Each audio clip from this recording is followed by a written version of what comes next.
छोटी बहू ने आवाज़ लगाते हुए, रम्या ज़रा इधर सुनना तो, मेरे कमरे की सफाई भी कर देना।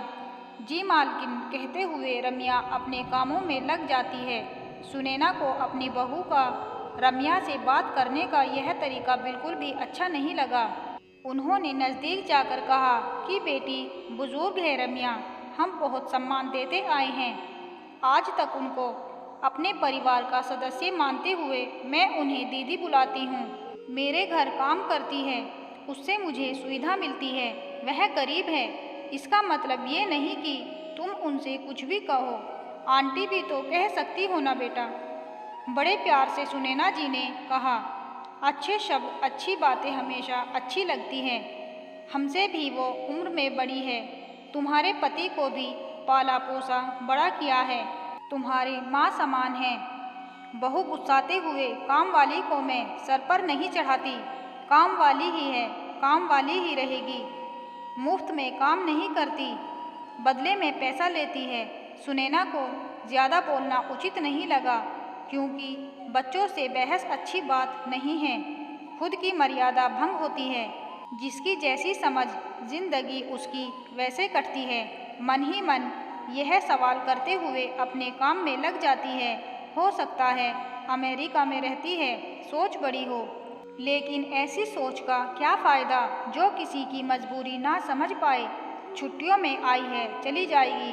रहना तो मुझे और रम्या दीदी को ही है, साथ साथ। अंशु, मेरे पोते का आज जन्मदिन है।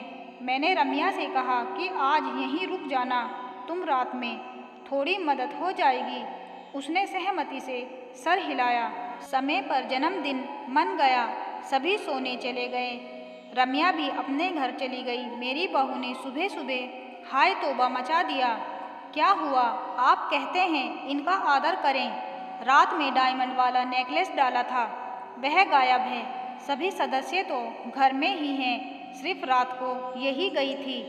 पार्टी खत्म होने के बाद ऐसे काम करने वालों को अच्छी तरह से मैं जानती हूँ कि बड़े घर में किस मंशा से घुसते हैं। जब पेट भूखा हो तो आदमी कुछ भी कर सकता है।